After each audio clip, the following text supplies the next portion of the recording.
Hey everyone, thank you for listening or watching the Ali Houston Transforms podcast. Please hit subscribe where you're watching or listening so you don't miss out on future episodes. Please leave a review. It takes like 10 seconds and it really helps get the message out there. And if you or anyone you know could benefit from a mental health tune-up, head over to metsci.com where myself and psychiatrist Dr. Rachel Brown coach you to better mental health. And I'm really happy to have with us today Dr. Anthony Chaffee. Hey, Anthony. Hey, how's it going? Yeah, good, really good. It was my pleasure to be on your podcast late last year, and the response has been really nice. I think the question around mental health is it's really blowing up, which is great. And I Mm, saw that you just released an episode with the brilliant Dr. Georgia Eid, who's mm, one of mine and Rachel's heroes. We did her training.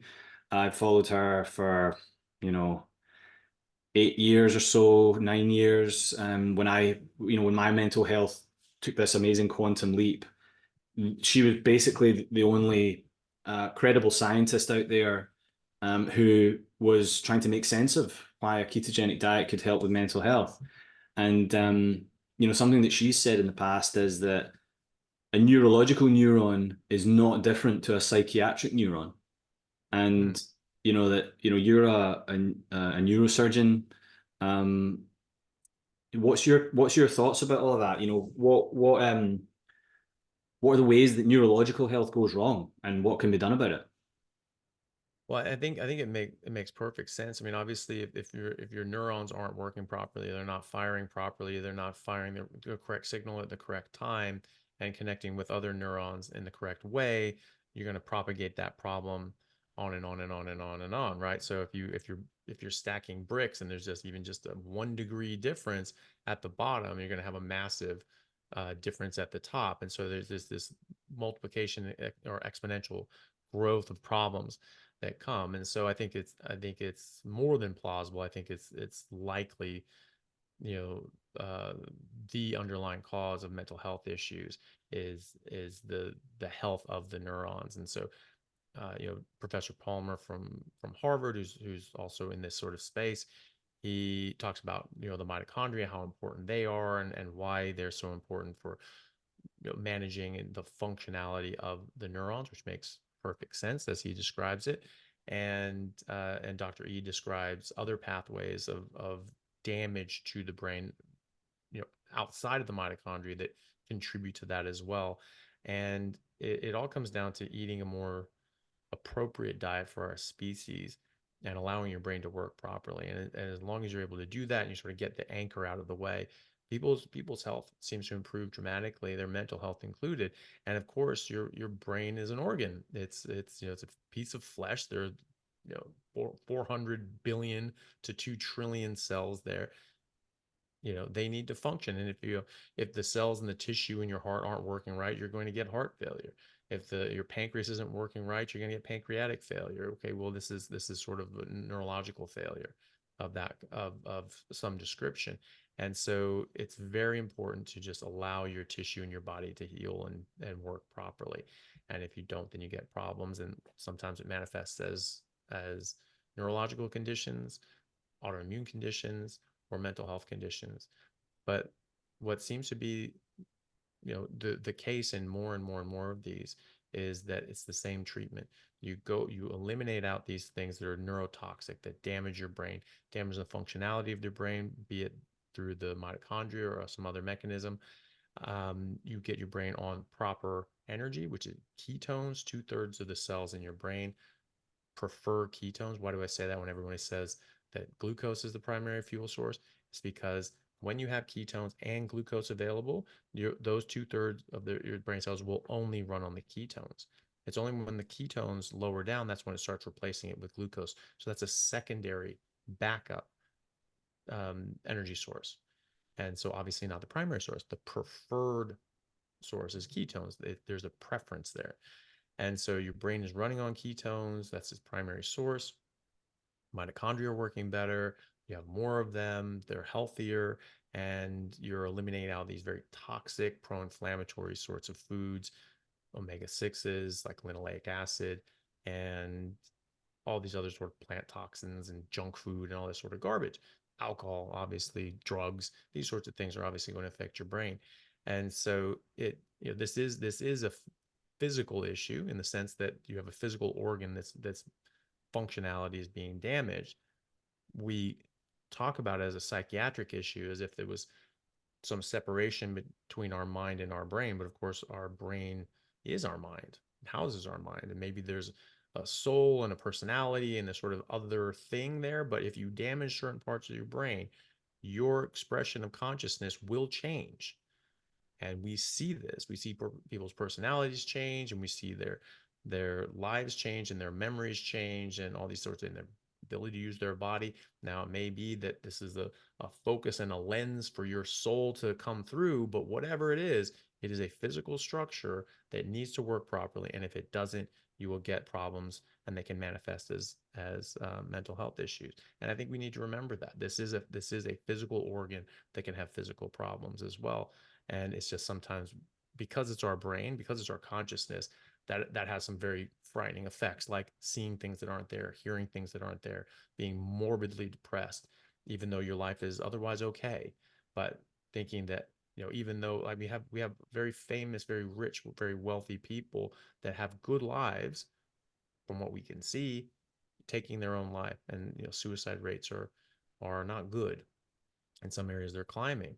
And so why is that? Is it just people's lives are just getting worse, or is it because their mental health is getting worse? And obviously I think it's to do with their mental health. So being able to fix the physical organ of your brain can definitely help your mental health. Yeah, I love what you said around we don't know necessarily that all of the mind is in the brain. I think that is not established, and um, I'm open to it too. As a former physicist, I think a lot of my colleagues who graduated at the same time and professors who taught us would scoff at the idea, but I think hard materialism shouldn't be the only way to think about things. We don't necessarily need to go down that rabbit hole, even though it's interesting, but I like that you left the door open for it. Um, like talking We about don't different, know. yeah, we can't Yeah. know, can we, at the You can't moment? prove it one way or the other, so it's just, you might as well leave it open, Yeah, and I love Ian McGilchrist's work.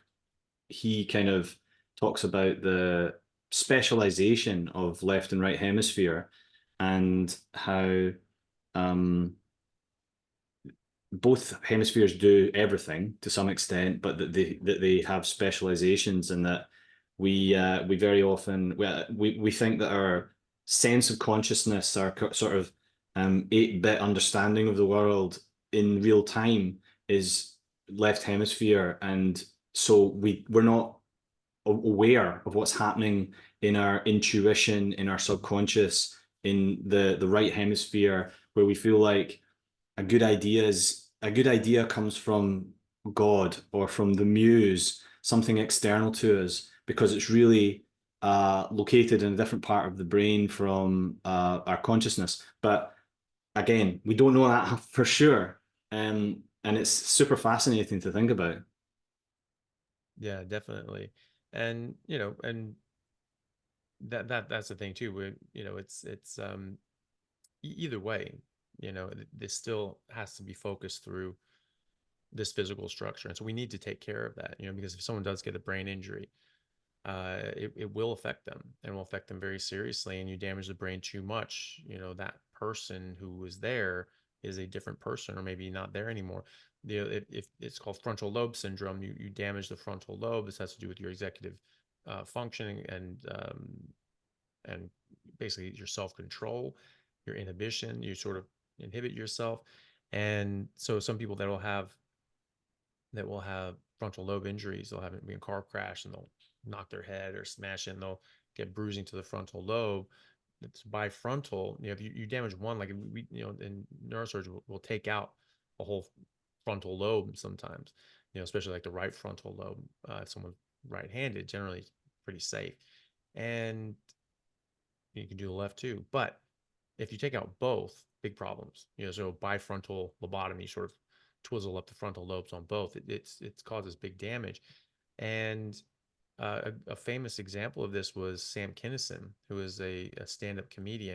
And he was one of like the first sort of like anger comics where he just sort of be like talking all nice and like, yes, and you do this, and he just starts screaming. And he had this whole act that he had. And apparently his brother, after he died, wrote a book, and they were saying, "Oh, was that really him, or was that an act?" And he was like, "No, that was him. That was just him. That was not an act. That was not him putting on a bit. That was just who he was." And it was apparently after he had this accident. He was in an accident and he had this head injury, and he was just like that. He just could not control himself, and he would just snap. And he said that it was his brother and he loved him, but it was like he was really hard to be around because he would just be so aggressive. He would just say anything that he wanted at any time and just shout at anybody for any reason. And so, we do have to take care of this organ. It is, we are here in this physical body. We may have other aspects to us that are outside of that, but it's all channeled through this. And so, if it's purely physical, or if it's there's a combination, it still matters what's going on physically inside your brain. And so if we don't treat it properly, then we are going to have problems. You eat things that aren't good for your brain, you're going to have problems. You eat things that are going to disrupt autophagy and mitophagy and mitochondrial turnover. You're going to have problems, and you can develop mental health issues. You can develop psychiatric issues. You can develop other neurological issues, dementia, Alzheimer's, MS, autism. These sorts of things can be a manifestation of improper treatment and care of your brain, not getting proper nutrients and eating things that damage your brain. Alcoholics or people who use different, illicit substances, they can damage their brain long term, and they can have permanent effects to their brain. And so it is very, very important to take care of your brain. Like, it's the most important organ out there. Like your heart, yeah, your heart stops and you die. But if your brain stops, you wish you died. This is not this is not something you want to mess around with. Yeah. And you raise another interesting point around different disease states. They may be a lot of the time different expressions of the same or similar root causes, but sometimes tissue specific damage can require different approaches over and above a dietary intervention, right? So, um, if we were in the kind of Garden of Eden and we could just eat, uh, carnivore all the time, and we were starting from perfect bodies, great. But what's your experience working with clients of this kind of tissue specific damage and the different approaches that might be needed over and above a carnivore diet to optimize recovery? So, I mean, first and foremost, I mean, a lot of people are very nutrient deficient and deprived, and that's a big part of why they're unwell on another diet, because other diets are generally nutritionally deficient. And if you can't get all of the nutrients that you need that are essential in your diet, obviously it's a bad diet. Your diet is deficient. And so by definition. And so quite often I'll test my patients, and they'll come in and they'll be unwell for whatever reason. I might test for certain things, depending on what comes up in discussion. But quite often I'll do a battery of other sort of more general things. I'll look for B12 and folate and selenium and magnesium and zinc and vitamin D and these sorts of things. And you can check for hormones as well. People's hormones are out of balance. People's nutrients are out of balance. Their minerals are out of balance. And so you look at that, and if someone's shockingly low, so many people are low on these things. It's actually wild. And you can see this manifest in the reference ranges that we use. The reference ranges are getting more and more skewed, because the reference ranges are not, this is the range for good health. And this is what most people don't understand, that they need to understand that. And most doctors don't understand this either.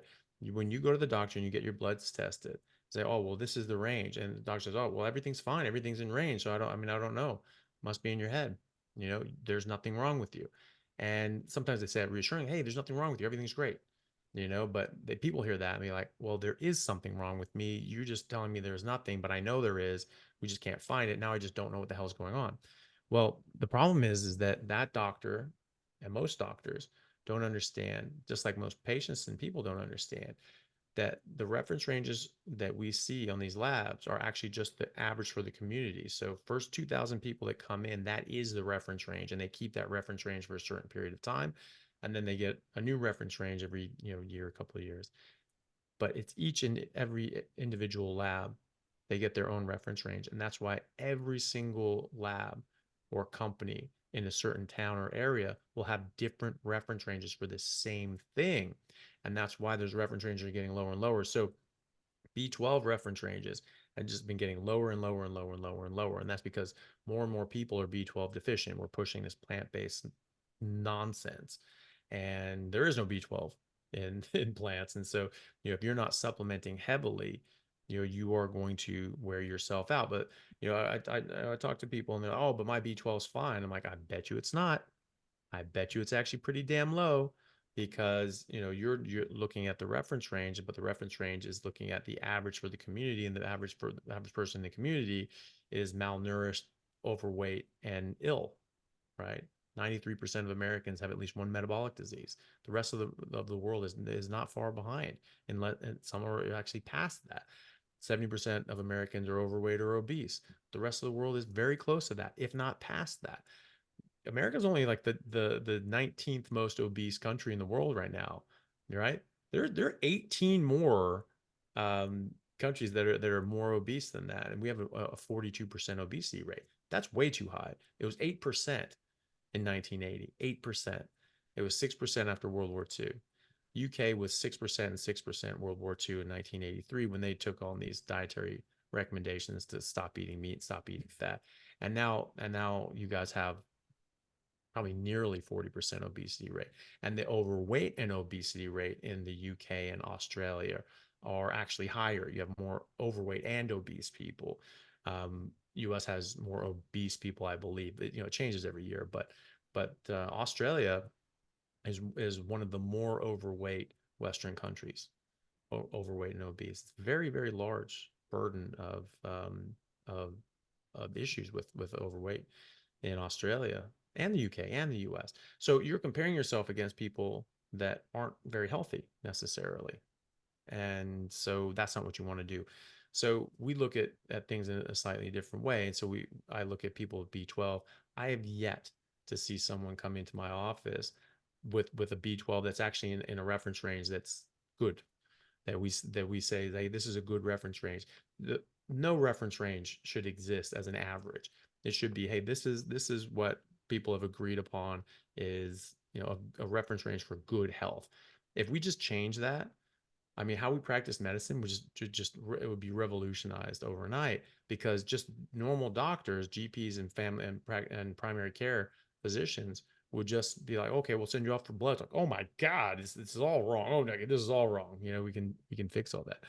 So the thing is, when you're looking at the proper reference ranges, you're able to fix things. You're able to optimize people. And so, you have someone with B12 in Australia, the B12 range for the labs that we use, like 139 to 651. Okay, fine. So you get your B12 of 350. You're like, oh, middle of the range. You're fine. I have people coming in saying, oh yeah, I checked my B12. My doctor said it was fine. It's perfect. It's no problem. It's 320. Okay. Well, the problem with that is that under 400 has actually been shown to cause brain damage, neurological dysfunction, and demyelination of your nerves and your axons, because you need B12 to myelinate your nerve cells properly. And if they're not myelinated, they're not going to propagate that signal properly. That's not going to hit the next cell. That's not going to propagate that signal properly, and so on down the chain. And so, this is a big, big problem. And so, for those sorts of people, recognizing when people have like a severe deficiency, and you supplement with them, you get them on a diet if you can. Not everybody's willing or able to sort of go and do what I do, but a lot are, because they're like, I don't feel well, I'm willing to give it a shot and at least look into it and try it out. And some people have different levels of success with it. But most people do really, really, really well with it. But until then, someone's extremely deficient in um, their thyroid, and you find out why. Oh, okay, look, they have Hashimoto's thyroiditis. Okay, well, you need to address the autoimmune side of things, which is reducing the autoimmunity and the antibodies, which is eliminating out everything that you can that your body could be reacting to. Beef and water diet, generally the best for that. But then you also have to address the damage that's been done to the thyroid, and you need to supplement that as well. And so, there are a lot of different things that you have to treat. You can't just do it with just diet alone. A lot of times you can undo a lot of harm. You can lower the amount of antibodies that are there for Hashimoto's, but at the same time your thyroid's not working again. So you have to support the thyroid with, get people back up into normal levels. And then eventually, if their thyroid sort of starts working again, and it can, but some people damage it so much they're just, their thyroid's completely gone, and they get them removed because it's just non-functional anymore, and it's a cancer risk. And so you get that removed. Um, Whereas when people do go on a carnivore diet, it can lower the antibodies, and generally does if they're able to stick to um, just red meat and water. I've really never seen it not do that. And then a lot of cases will be able, the thyroid will start working again, so you can lower and lower and lower the dose of thyroid medication. Sometimes you can take them off, which is great. um, Diabetes, this has been shown clinically. Ketogenic diets, high fat, meat based ketogenic diets like a carnivore diet, have been shown clinically to reverse type 2 diabetes. And we already knew this from animal studies years ago, that both fasting and ketogenic diets, in those studies called fasting mimicking diets, because ketogenic diets are sort of a 4-letter word in some circles, so they mask it by saying, well, we don't want to fast for 4 times, that's hard. What about fasting mimicking diet? It's just keto. And so we've known for a long time that can reverse type 2 diabetes in mice, and actually reverse type 1 diabetes in mice. They start regrowing the beta islet cells in their pancreas, they start making insulin again. But until these things start reversing, until your body starts working more normally, you still need to control the blood sugar.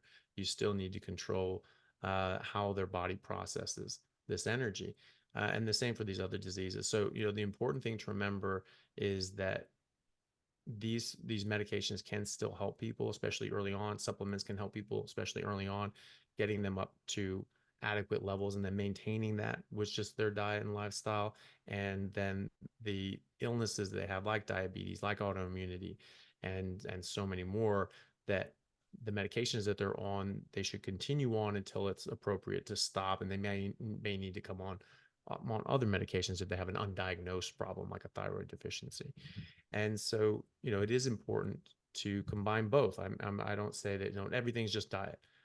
95% of it's diet, and you can undo, you can address the root cause of things with diet, but there is still a role for allopathic medicine and medications, even big pharma. They actually do make useful things. I think the vast majority of things that they make are superfluous. We don't need them, because they're just treating symptoms of a problem that doesn't need to exist. And so, but there are things that can help in the meantime until you get people supported. And then some people just have had too much damage, and their thyroid is just never going to work properly again. They're just going to need to be on something. Or they had pernicious anemia, and they've destroyed the parts of their stomach that make intrinsic factor, which binds to B12, and your body absorbs the complex of both of those. You will not be able to absorb B12 without intrinsic factor. Okay, so you're going to need to take a supplement under the tongue, or you're going to need injections, these sorts of things. So we have these supports, and you need to use these supports to get people up to where they need to be, and then maintain with the diet as well. And sometimes they need added support ongoing. Mm-hmm. Yeah, that makes total sense. And um, in my practice, when someone wants to do carnivore or kind of meat-based keto, and they struggle to cope with red meat, you hear people saying, "Oh, red meat is just not something that agrees with my body." And I think straight away, gut health, are they producing enough enzymes, digestive enzymes, and stomach acid? And I think about Dr. Sarah Myhill and other kind of functional and ecological medics. work that kind of suggests that supplementing stomach acid can be super useful. And I know that a lot of my clients have got really good results from kicking off their digestion a bit better. And it just quietens everything down because, you know, the stomach is meant to be super acidic, like the same, almost the same Mm, as a vulture, you know, yeah. who eat rotting flesh. And I think this comes as a big surprise to people. They think that maybe the idealism of plant-based is that we should, you know, alkalinize, be less acidic. We think that our blood levels of acid aren't, you know, tightly controlled, and that if we, you know, if our stomachs are too acid, then it's a problem. But it couldn't be more the opposite, right? Yeah. Yeah. Well, I mean, exactly. Your body perfectly controls your pH or else you die. I mean, that's all there is to it. So, it's, oh, well, you don't want things to be acidic. You want certain things to be acidic, and some of your stomach needs to be acidic. Your small intestine becomes less acidic and or non-acidic. Your blood is technically alkaline, but it's barely alkaline. It's really nearly neutral. Neutral is 7, pH of 7, and our blood pH stays between 7.35 and 7.45. If it goes outside of that range, you get very sick, and if it doesn't correct, you die. That's it. So people thinking that they can make micro, oh, I need to be more alkaline. I need to be more alkaline. You have absolutely nothing to say over the alkalinity of your blood, and for good reason. And thank goodness, because if you were in control, you'd be dead. You can overdo it if you take a whole bunch of antacids and you just overwhelm your system, and you keep drawing out more hydrogen molecules to make more acid in your stomach to try to counteract all the antacids that you're taking in, or taking other medications that may do similar things. Yeah, that can cause a problem. And you can get more alkaline and you get sick and you die, right? Unless that's corrected. And there's other ways of doing it too. There's multiple ways of causing an acidosis or an alkalosis. But the point is that if you were to do that, you would get extremely sick, and if it wasn't corrected, you would die. And so, people getting, they're just being taken advantage of by clever marketing. Like, oh, we need to be alkaline. Says who? Says what? Based on what? Like, and what makes you think that you have to drink alkaline water in order to achieve that? And what about all the people that don't drink alkaline water, and they're just dropping dead of acidosis, I guess? And meat must be acidot. It must be acidic. That's what they say. Meat is acidic. Really? Because it never burned my tongue. But you have things like ascorbic acid and citric acid that are in different plants, and they do feel tingly and sort of burny in your mouth. And so, but they're alkaline apparently, because all plants are alkaline. All meat is acidic somehow. And people just hear this and they just lap it up, and they don't question. They don't say, like, okay, based on what? Can you show me? No one ever asked that, you know and they don't ask for evidence of anything. But um the I see people saying, well, red meat or fat, or just, it doesn't agree with me. I found that a lot of times, yes, it could be they're having digestion problems, but also you can have conditioning issues where people have been told for their entire lives, and for the last 50 years at least, and everyone under 50 your entire life, that red meat's bad, it's going to kill you, it's going to cause heart disease. And so we associate that with something bad. And so I did this as well with fat. Growing up, I'd smell like some fat. Like, my mom would trim off all the fat on our steaks, or a lot of it anyway, because my dad didn't want any fat in the house. Thought it was really, really bad, because that was the time, that was the age. It was in the 80s. And so sometimes she'd have that, and she'd sort of cut it up into cubes and fry it up a bit, pour a bit of salt on it. It smelled amazing, and you just sort of gravitate by your nose to the kitchen, like, what is that? And you're like, oh, I shouldn't have that. Oh, that's fat. Oh, it's really bad for me. Oh, but it smells amazing. And like everything in you is like, eat it. And you have a bite, and you're like, oh my God, that's the best thing I've ever tasted in my entire life. And maybe I'll just have one more. Maybe I'll just have one more. And I'm like, I can't believe I did that. I just ate pure fat. Oh my, I'm gonna have a heart attack. Oh, it's so disgusting. And I would get physically ill. I would feel physically nauseated, right? And even when I was in my late 30s doing this again, 38, I caught myself cutting off the fat off these steaks, the visible fat. I would cut it off. And I was like, wait, hold on a second. What am I doing? You know, I've seen the research, you know, I trust the evidence. That's good for me. Eat the damn fat. But I had to recondition myself, and it took months. I had to take a small sliver of fat, put it with the meat, eat it together. I'm like, okay, I can do that. That tastes good. But I couldn't just eat the fat. Now I can eat the fat. I can eat chunks of fat. I can eat cold fat. I can eat raw fat. I can eat chunks of butter. Like it's delicious, you know. But that's because I was conditioned to have a negative experience with it. But also, we process things, we digest things differently based on what we're eating. And if we're eating a lot of plants and fiber, protease inhibitors and digestive enzyme disruptors and phytic acid and tannins and fiber that block the absorption and degradation of nutrients, you're going to get a very different experience when you're eating meat. And so it could very well be that those times that they've added meat into that whole mix, they've had a worse time of it. And you delay and stop your body from absorbing a lot of that meat, and that meat goes, you know, undigested or unabsorbed into your colon, and then the bacteria start working on it, you start getting other sorts of problems. I could see that being a problem. But when you just eat meat on your own, it's a different story. You're not getting all those digestive disruptors and enzyme sort of protease inhibitors and lipase inhibitors and all these sorts of things that plants have to mess you up so that you can't absorb and get the most out of your food.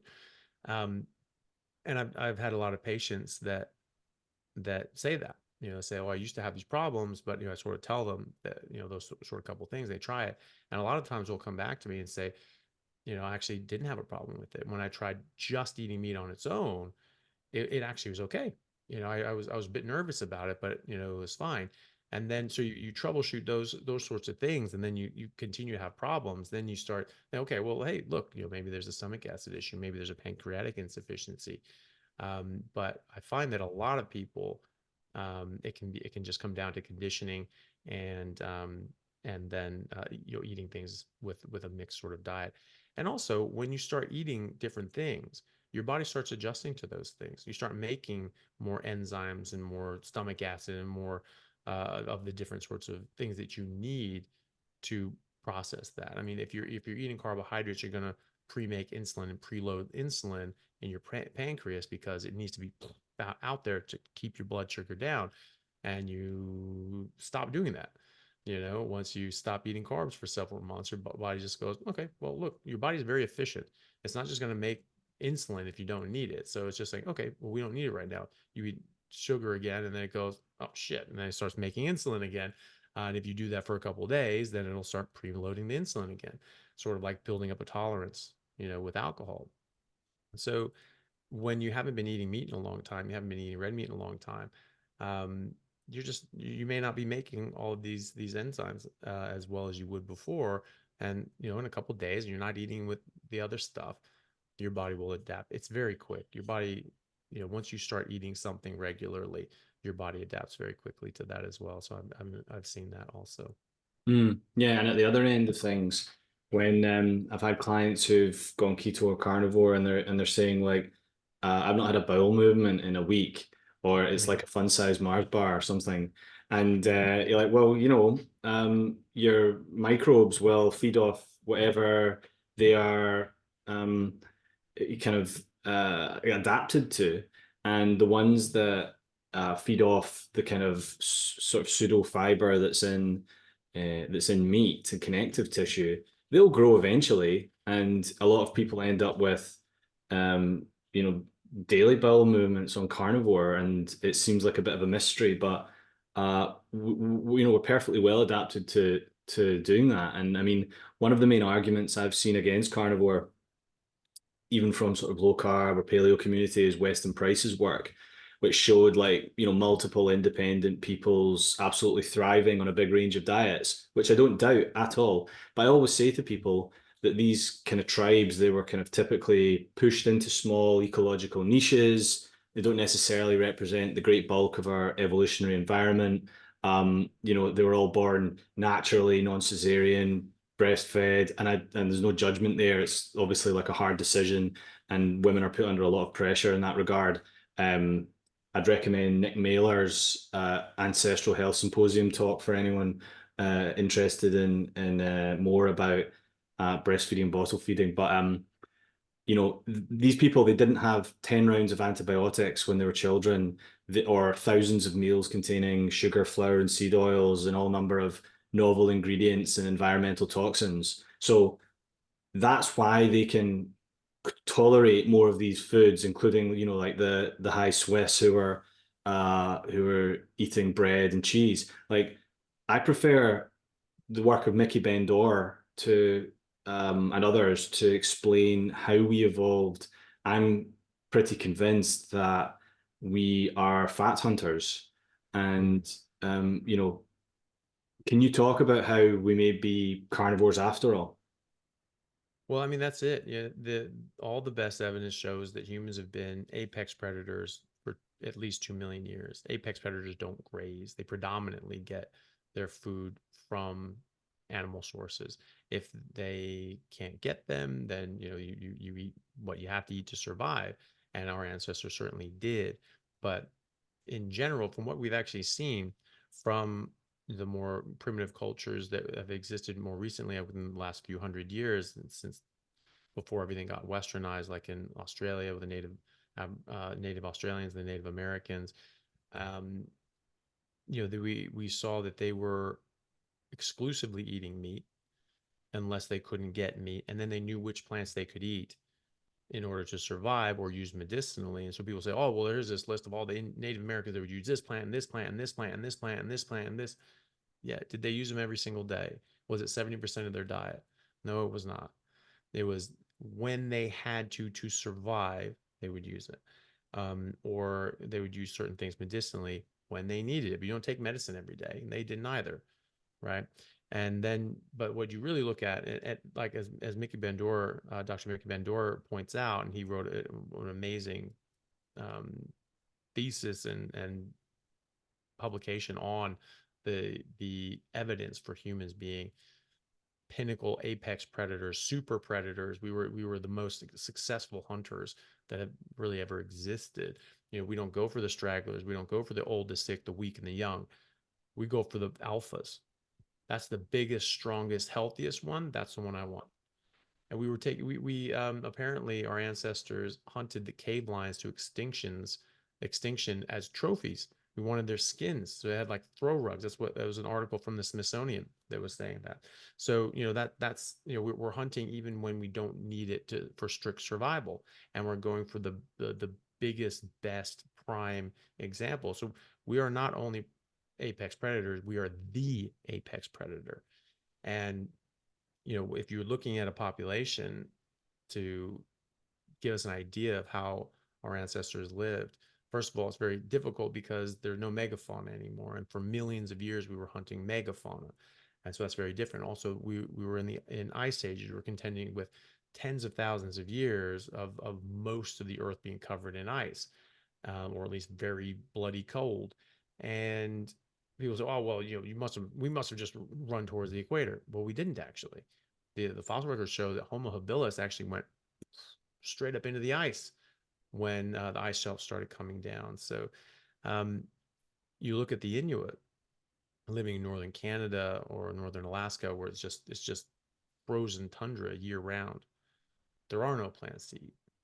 It's just animals. You're on the ice floes, and there's just seals. That's it. Seals and polar bear, whales. That's it. You're eating meat. You're eating animals, right? And so and people, oh, well, they're specially adapted to that. No, we're specially adapted to agriculture. That's what's new.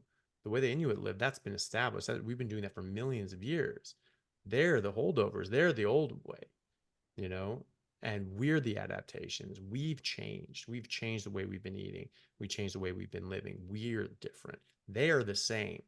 That's how humans used to live, and that genetically is going to be more similar to our ancestors who were going through the ice ages before agriculture. And they're extraordinarily healthy when eating their traditional diet. When they start eating a Western diet, they get sick. Wouldn't you know it? That's because the food is making them sick, and they're more susceptible to that because they are holdovers. they haven't had exposure to agriculture and these different plant toxins and suboptimal food for 10,000 years, like some people have, some populations have. And so they're just being exposed to this in the last 100 years or so to any great extent. And as they more and more and more of them get more and more, incorporated into Western society, the Western diseases just go up and up and up and up and up. And so, that's Dr. Bendor pointed that out, that, studying populations like the Hadza or someone else, that really speaks nothing to what our ancestors lived like during the ice ages with megafauna, right? These people, like you say, they're displaced off their land. They're not hunting what they're not even allowed to like go off and do what they would normally do. And so they've had to go and eat some roots and tubers and honey and all these sorts of things. And so, oh, well, the Hadza does this, that, and the other. Well, why are you looking at the Hadza? That's a straw man argument that that a lot of the vegans make, is that, and I've had people completely misrepresent my arguments. I've seen Simon Hill do this. I don't think that guy has actually ever paid attention to what anybody else with an opposing view has ever said. He just looks for clips that he can try to talk shit about. But like one of the things he said that I said, that I look at the Hadza, look how great they are. Oh, well, the Hadza does this. I have never once said that that's representative of how we're supposed to. In fact, I've said that's not representative, and we shouldn't look to them for examples of how we used to live. So the evidence you want to look for is in the fossil record and the stable isotope studies in that sort of research. Also, just the simple fact that if you're in an ice age and you're up towards the Arctic Circle and you have to eat, what are you going to eat? There really aren't any other options. And so if we weren't able to survive during that time just eating meat, we wouldn't be here. And so if we weren't like the Inuit, and just eating meat, if we needed something else, they wouldn't work. And the Inuit wouldn't be here, we wouldn't be here. And so, it's sort of silly to think that we're apex predators, but we're really herbivores, and all those and having eaten meat for millions of years, multi-millions of years, and being apex predators for at least 2 million years. However, that doesn't matter. That doesn't mean that that's what's good for us. It's like, well, actually it does, because the immutable law of biology is that of adaptation. Life finds a way to adapt to stress or it dies. It's not the fittest for survival. And so those individuals die out, and the species can die out if they aren't able to adapt, if there aren't individuals that genetically or through technology are able to adapt to their situation. And so we have been eating meat, sometimes exclusively meat, for 2 million years and beyond. We are apex predators for at least 2 million years. And apex predators by definition are carnivores. That's what that word means. You're not predating lettuce, right? It's just like, this is your predator of animals. And so we necessarily would have adapted to meat if there was anything harmful in meat, like saturated fat and cholesterol and, oh my God, heart disease. No. Heart disease was first described for the first time in America in 1912. That was the first autopsy confirmed myocardial infarction, 1912. And no one believed him, because they had all these doctors, thousands of doctors who had done thousands of autopsies, and people going back hundreds of years who had done thousands of autopsies each. And they never saw anything like this. They're like, we've never seen that. They've described all these different pathology of the heart and the kidneys and the liver and all the different organs in the body. They'd never seen that. They're like, you got that wrong. We don't believe it. They didn't believe it for about 10 years. And then more and more and more of these started showing up, and people started writing about them. And so, okay, it looks like there's a new disease on the horizon. That's interesting. Wonder what that is. 10 years after that, it's the #1 killer in America. So going from never heard of before, never seen ever on autopsy, to now the #1 killer in the world took 20 years. We were eating more meat in the 1800s than we were in the early 1900s, far more. And yet, no heart disease, none, right? I mean, people, oh, just they weren't paying attention. Yeah, because you know, Isaac Newton, that guy's an idiot. He just invented calculus and discovered, physical laws of the planet when he was 23. I mean, what are these assholes doing at 23? Nothing useful. They're not inventing a new form of mathematics like calculus. And Da Vinci, what an idiot. The guy invented a helicopter 500 years ago, but and did thousands of autopsies, but you just wouldn't notice it. I just didn't notice it. Like you are absolutely fooling yourself. You're not fooling me, but you're fooling yourself. And so, you know, an ancient diet cannot cause a new disease. There is nothing in meat that is harmful. There's nothing in meat that is bad for you. We need meat. We need fat. All animals in the world need meat and fat. 70% of animal species are carnivores. They eat meat and fat. Herbivores, they eat fibrous, well, the ones that eat fibrous plants don't break down the fiber into glucose. No animal can break down fiber. We just don't have the enzymes. Even termites can't do it. It's the microbes in their gut that do it. Even in termites, there's protozoa in termites. There's bacteria in cows, and it's the bacteria in the cows, for instance, that eat the fiber, and as a byproduct, they create short chain fatty acids, which are 100% saturated. So they make saturated fat, and then the bacteria die off, and that's absorbed as protein. So they eat fiber, but they get protein and fat, saturated fat. And we eat animals, and we get saturated fat and protein. Lions eat animals, they get saturated fat and protein. All animals need similar sort of materials. Who knows what bees metabolize honey into and sugar and all that? I have no idea. But the rest of us need fat and protein, right? So why would fat and protein, why would just animal meat, hey, it doesn't need to be toxic, right? You have little things with stingers or whatever, or poison toads, because they're smaller and they're more defenseless. You go after a big animal, it doesn't need to be poisonous, and its meat doesn't need to be poisonous. Maybe something has some venom, but that's contained in a special organ. Their meat doesn't actually contain poisons generally.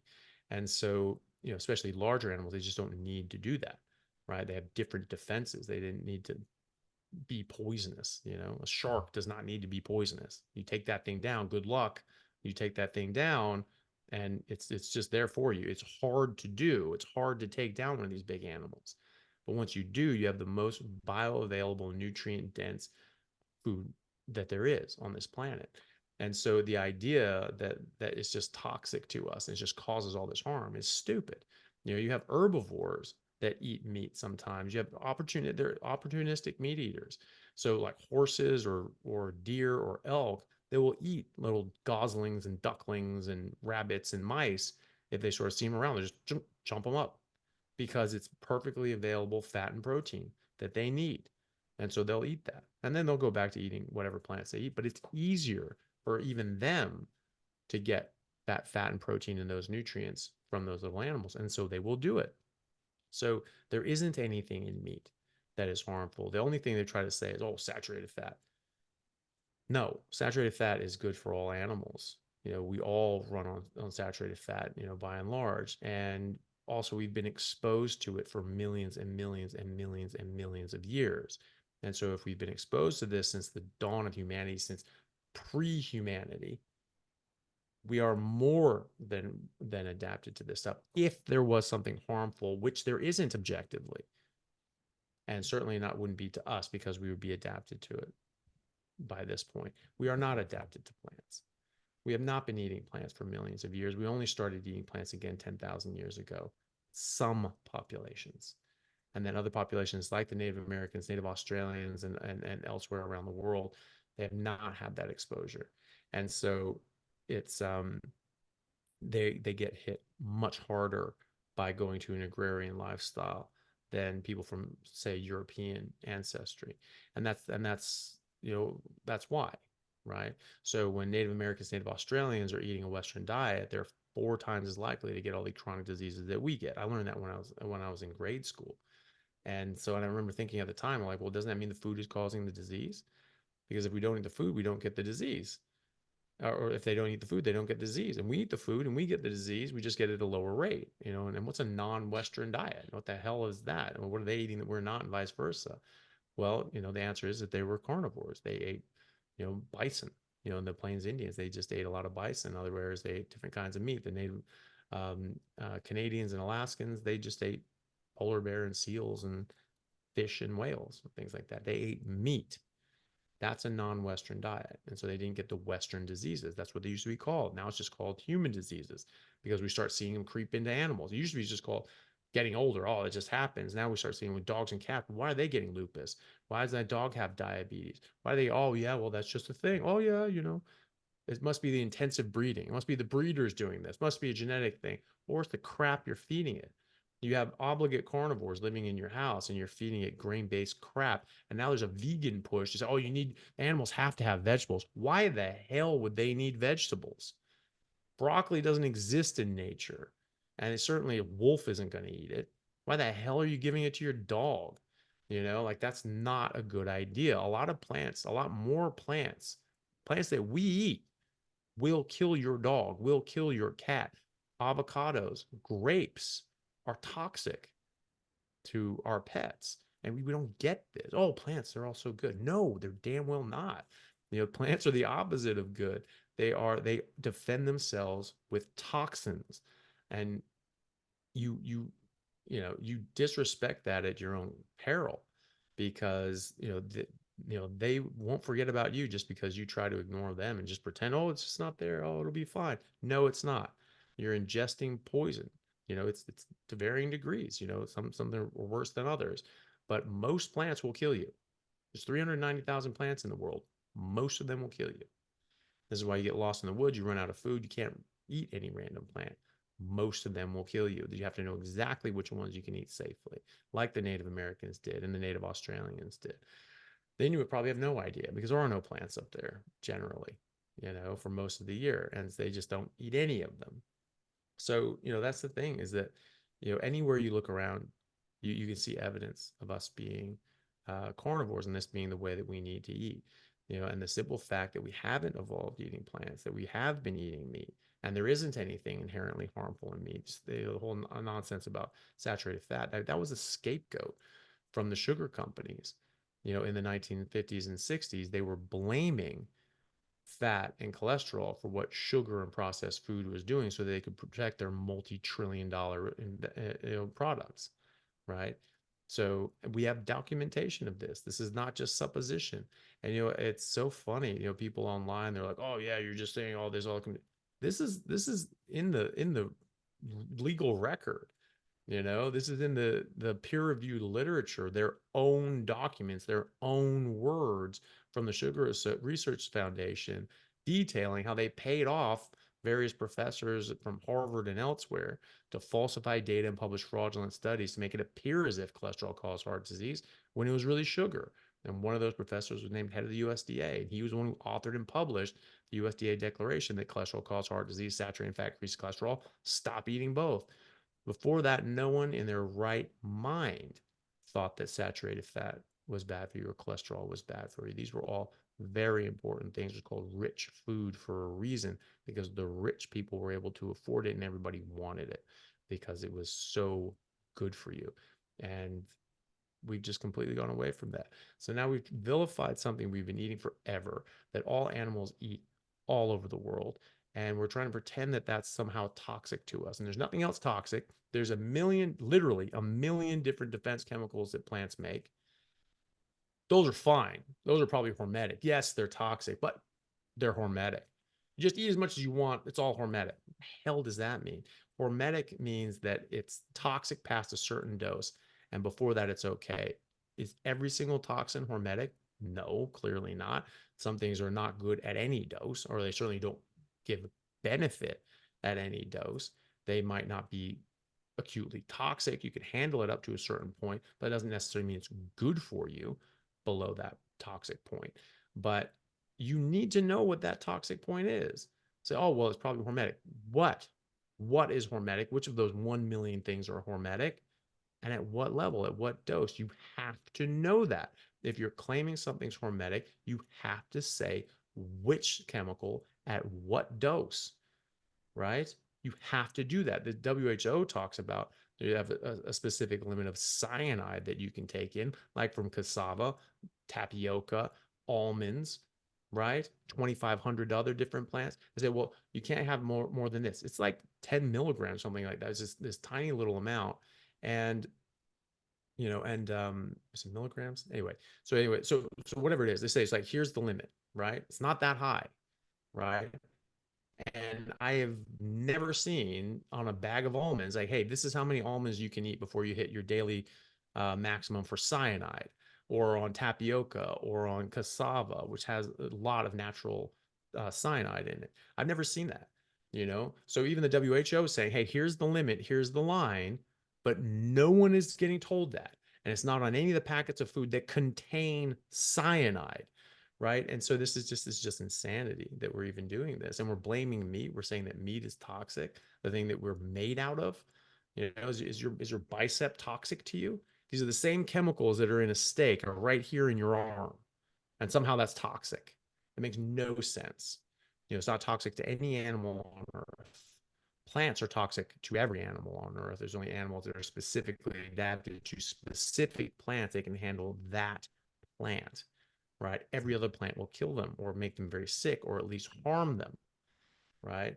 And so we're saying that meat, which no animal on Earth has a problem with, and plants, which every animal on Earth has a problem with, unless they're specially designed and adapted for them, that plants are great, eat any one you want, meat is bad, it's horribly toxic, makes zero sense.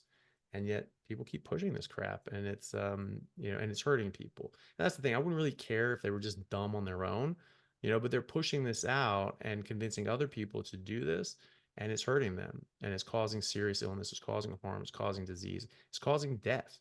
Billions of people around the world have been affected by these horrific guidelines, these corrupt guidelines and recommendations that have shortened their life by decades and had them suffer in illness for decades before they died decades early.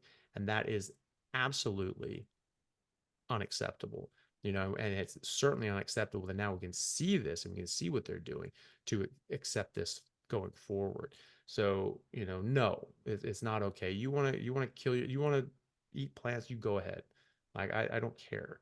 That's your choice, but don't eat them because someone is telling you that it's good to eat them. Eat them because you enjoy them. You want to eat. I mean, why would you? But if you enjoy them and you want to do them, and if someone wants to be vegan, they want to be vegetarian, fine. That's their life. But don't push this on other people and tell them that it's good for them, that we're actually herbivores, and that actually the food that we've been eating for millions of years and do best on and has no toxicity at all to us or any other animal is somehow toxic to us. Do not tell people that. You are hurting people, you're making them sick. And it doesn't matter what your agenda is, it doesn't matter what your goal is. Oh, I'm going to save the planet, I'm going to do this. You don't get to do that. You don't get to damage people and hurt people and lie to them and tell them that they need to eat a certain way for your agenda. It's not your goddamn life, it's theirs. And so they get to make their own decisions, and you don't get to have them suffer in illness and disease for decades and that died decades earlier.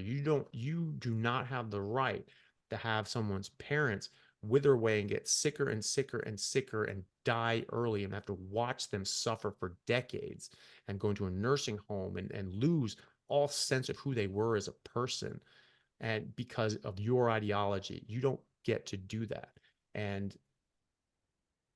But people are doing that. They're pushing this, and it's destroying people's lives. And so that's obviously why I feel as passionate as I do, because how do you not get passionate about billions of people being hurt and harmed and manipulated and controlled and dying early? People going to nursing homes with dementia that did not need to exist. Alzheimer's disease was first described in 1906. There was nothing in the literature before that described anything similar to it by any other name. That was a new disease. Dementia was, oh, people just die in their 30s. Bullshit. Read a book. The census data is clear. If you were not killed by something, people lived a very long time if they died of old age. It's the childhood infant mortality rate was so high that pulled down the average from birth. But the average from birth is not the same thing as how old people are when they died of old age. Of course, there were old people going back thousands of years. Socrates was 76 when they killed him with a plant, right? They made him drink hemlock, and he was 76, sharp as a tack. In fact, he ran mental circles around everybody there. And it wasn't like, oh my God, he's just ancient. He's just like Methuselah. We can't believe this guy lived so long. That's not true at all. Herodotus, the ancient Greek historian, the father of historians, chronicled a meeting between the Persians and the Ethiopians and talked specifically about lifespan. The Persians talked about how they ate bread and wheat and they lived 70 years. And then the Ethiopians said, all we eat is boiled meat and the milk of our cattle besides water. And we would live 120 years, sometimes much longer. So, no, people were not just dying in their 30s. That's ridiculous. And people say, oh, well, people in prehistoric times when they were just eating mammoths all died in their. How the hell would you know? Were you there?